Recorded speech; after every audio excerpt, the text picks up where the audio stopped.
நீர்மோர். மோர் கிடையாது, நீர்மோர்.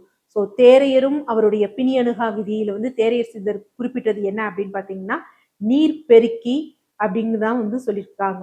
ஸோ அப்ப என்ன அப்படின்னா, எப்படி எடுக்கணும் அப்படின்னு நம்ம பார்த்தோம் அப்படின்னா, இப்ப நம்ம என்ன பண்றோம், மோர் நம்ம அட்வைஸ் பண்ணோனே, தயிர மிக்ஸியில போட்டு அடிச்சு, தண்ணி ஊத்தி அடிச்சு, மோரா வந்து எடுத்துக்கிறாங்க.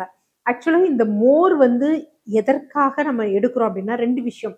இத நம்ம சிலுப்பி இதுல இருக்க வெண்ணெய், அந்த ஃபேட் கன்டென்ட்ட வந்து எடுத்துட்டு, அதுல இருக்கக்கூடிய நல்ல பாக்டீரியாஸ உள்ள இத மட்டும் நம்ம எடுக்கிறோம்.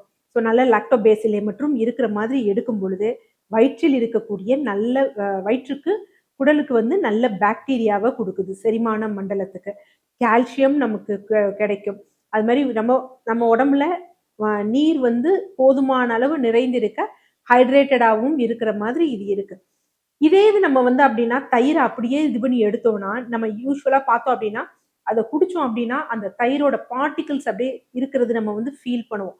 ஸோ அப்படி இருந்தது அப்டின்னா, நமக்கு அஜீரணம், மந்தம், கழிச்சல் போன்ற விஷயங்களை ஏற்படுத்தும். ஸோ அதனால என்ன அப்டின்னு பார்த்தீங்கன்னா, நீர் மோரா தான் இருக்கணும். ஆனா, அது நீங்க பால்ல இருந்து எடுக்கணும். வெண்ணெய் வந்தா தான் அது பால். வெண்ணெய் வரல, அடிக்கடிக்க நுரையா வந்துச்சு அப்டின்னா, அது பால் கிடையாது. அதுலேருந்து எடுக்கிற மோரும் பயன் பெறாது. ஸோ மோர் வந்து ரொம்ப முக்கியம். இது கிட்னிலயும் வேலை செய்யும், செரிமான மண்டலத்திலயும் வேலை செய்யும்.